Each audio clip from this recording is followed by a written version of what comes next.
प्रियंका पासवान जी हैं, उनके खिलाफ जो एफआईआर दर्ज कराने के लिए वो लोग बोल रहे हैं और उन्होंने ज़्यादा कुछ नहीं बोला, थोड़ा सा ही बोला है, उसके ऊपर ये उग्रित हो गए हैं।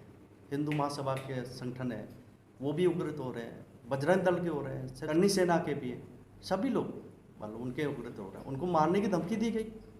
तो ओबीसी महासभा हमारी पूरी देश में अगर कुछ प्रियंका दीदी को कुछ होता है तो उसकी जिम्मेवार पूरी सरकार होगी, दिल्ली सरकार होगी। और सेंटर वहाँ पे हुआ एमपी में देखा आपने, अभी दीदी ने जो दिखाया, बहन जी ने हमारी दिखाया, वो हुआ है। और हो सकता है कि उनके घर पे भी कोई लोग आए हों, तो उसके माध्यम से हम ओबीसी महासभा के माध्यम से बताना चाहते हैं, अगर कुछ हुआ उनको तो पूरे प्रदेश में, दिल्ली प्रदेश में, पूरे देश में हम आंदोलन शुरू कर देंगे। क्योंकि हमारी यही मांग है सरकार से, सभी चाहे एमपी गवर्नमेंट हो, चाहे दिल्ली सरकार हो, चाहे केंद्र सरकार हो, कि उनके लिए सिक्योरिटी दी जाए, उनकी सिक्योरिटी दी जाए और उनके लिए कुछ व्यवस्थाएं किया जाए सरकार की तरफ से। आपने ओबीसी महासभा ही अभी हमारी प्रवक्ता हैं, प्रियंका पासवान जी हमारी प्रवक्ता हैं, और ऐसा कुछ शंकराचार्य के लिए नहीं बोला है। जो हक की बात है वो उन्होंने बोला है, उन्होंने ऐसा कुछ ज़्यादा नहीं बोला। कि मैंने भी सुना है, वो वीडियो मैंने ही सोशल मीडिया पे सुना है। लोग जो वहाँ पे एमपी में जो आतंक मचाए हुए थे, ऐसा कुछ नहीं है, उन्होंने आतंक खामखा ही मचाया। हम लोग यही कर रहे हैं कि भाई हमारे एसटी एससी ओबीसी पे जो अत्याचार हो रहे हैं, गवर्नमेंट सुनती नहीं हमारी, कुछ भी नहीं सुनती। मतलब अपर कास्ट के जो लोग हैं हमेशा हावी रहते हैं। क्यों भाई? वो भी तो बहन बेटियां हैं हमारी, उनके लिए भी नहीं कुछ नहीं करते। उनकी बहन बेटियों के लिए जाए तो अत्याचार, और एससी एसटी माइनॉरिटीज़ के जो ऊपर होता है तो फिर उसके लिए कुछ नहीं, इनके लिए कोई कुछ नहीं करता। ये तो बड़ा अन्याय है ना, क्योंकि हमेशा अपर कास्ट ही राजनीति थोड़ी करेगी। हमारी हिस्सेदारी होनी चाहिए, ओबीसी की भी हिस्सेदारी हो, एसटी की ओबीसी की हिस्सेदारी हो। आज हमारे नगर निगम का दिल्ली सरकार में चुनाव है, दिल्ली में चुनाव है, हमारी कहाँ है ओबीसी की हिस्सेदारी? कहाँ है? नहीं है ना, बिल्कुल नहीं है, बिल्कुल नेगलेक्ट किया है। क्यों किया है भाई? किस लिए किया है? एससी को है, एसटी को है, अपर कास्ट को, जनरल को, क्यों नहीं? हमारी ओबीसी की क्यों नहीं? इसलिए हम दिल्ली गवर्नमेंट से मांग करते हैं कि हमारी रिजर्व सीट, जो ओबीसी की रिजर्व सीट है चुनाव में, वो भी कंप्लीट किए जाए। हमें हिस्सेदारी मिलनी चाहिए उसमें। और जो इसके ऊपर मुंह नहीं खोला इन्होंने, हमेशा साइलेंट रही, चाहे दिल्ली गवर्नमेंट हो चाहे केंद्र सरकार हो, हमेशा साइलेंट रही। और जब नीचे की कास्ट की एसटी एससी ओबीसी माइनॉरिटी जब बोलती है तो उस पर देशद्रोह लग जाता है। क्यों लगता है भाई? भाई हम भी तो देश के वासी हैं, हम भी देश के रहने वाले हैं। और हमेशा प्रधानमंत्री ने ना बोले, ना केजरीवाल बोले, कोई भी स्टेट का अभी तक कोई भी सीएम नहीं बोलता, कोई प्रधानमंत्री अपने देश का वो नहीं बोलता। भाई नीचे तबके के लोगों को क्यों दबाना चाहते हैं? क्योंकि हम लोग अब जागरूक हो रहे हैं धीरे धीरे। ओबीसी महासभा संगठन जो काम कर रही है इसी को लेकर चल रही है।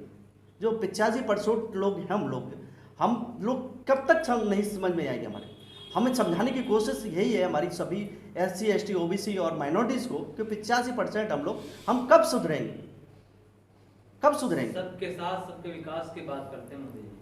सबका साथ सबका विकास कहाँ है जी? वो तो उन लोगों के लिए है कि जो हाई लेवल के हैं, अपर कास्ट के जो लोग हैं। आज सब पंडित ही तो बैठे हैं, हाई लेवल के आदमी पंडित बैठे हैं, इसलिए कोई सुनता नहीं। बिल्कुल हमारा पूरी हिस्सेदारी हमारी रही। हमें हिंदू बना के वोट लिया गया, हमें ये कहना है सभी माइनॉरिटी एससी एससी माइनॉरिटीज़ को यही कहना है कि भाई अब संभल जाओ कि हम वोट कब तक देते रहेंगे इनको? हमारी हिस्सेदारी क्यों नहीं है? हमें आगे क्यों नहीं लिया जाता? हमें वंचित क्यों रखा जा रहा है? शिक्षा से वंचित रखा जा रहा है। गुजरात में चुनाव है, गुजरात में चुनाव से पहले मोदी जी कहते हैं मैं तो खुद ओबीसी प्रधानमंत्री हूं और सबसे ज्यादा सीटें ओबीसी को ही दे रहा हूं। उसके बाद भी इस तरह की समस्या है, आखिर आपके लिए क्या सबसे बड़ा कारण? तो मोदी जी जनगणना कराते क्यों नहीं है उनको?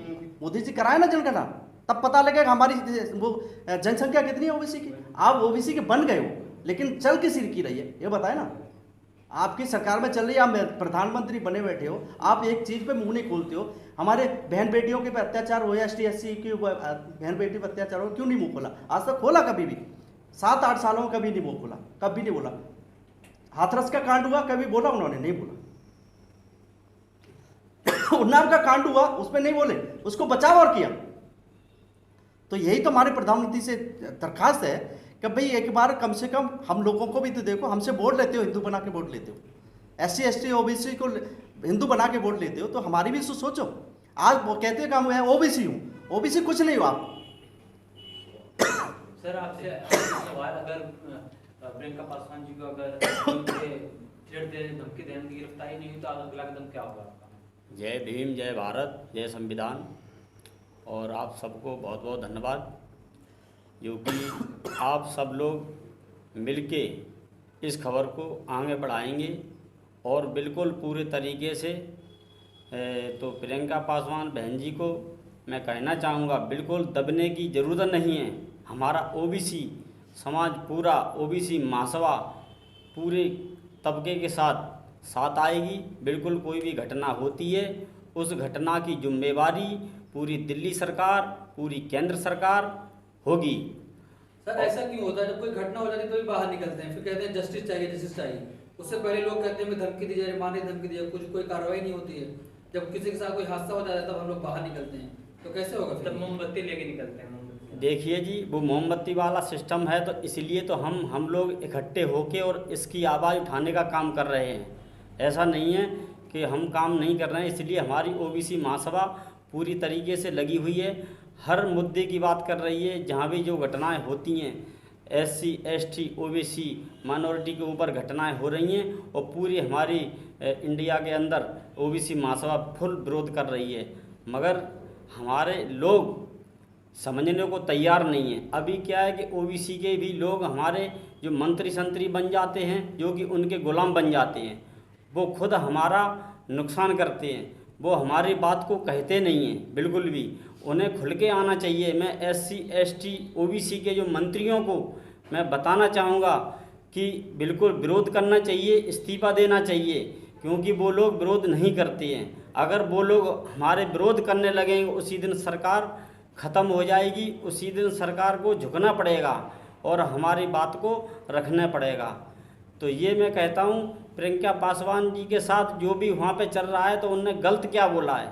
कोई भी कुछ गलत नहीं बोला है बिल्कुल भी। अगर मंदिरों के ऊपर, अगर मंदिरों में ऐसा ही है कि अछूत लोग नहीं जाएंगे, तो अछूत लोग कौन होते हैं? अछूत लोग वही होते हैं, SC ST OBC के लोग होते हैं। तो हर मंदिर में लिखना चाहिए कि SC ST OBC के लोग इन मंदिरों में नहीं जाएंगे, तो समझ जाएंगे अपने आप लोग। लोगों की ज़रूरत नहीं है जो विरोध करेंगे। लोग क्यों विरोध करेंगे? तो उन्हें समझना चाहिए, जो महाराज जी ने जो बोला है, तो उनका भी तो ये गलत है कि अछूत लोग मंदिरों में नहीं जाएंगे। क्यों नहीं जाएंगे मंदिरों में? तो जब उनने बोला है तो बिल्कुल साफ साफ शब्दों में लिखना चाहिए, ऊपर बड़े बड़े अक्षरों में, और कि कोई नहीं जाएगा मंदिर। 100 करोड़ हिंदुओं की बात की जाती है कि 100 करोड़ हिंदू हैं। बिल्कुल जी, वो 100 करोड़ क्या, वो तो 200 करोड़ भी बोलने लगेंगे। उनका क्या लग रहा है?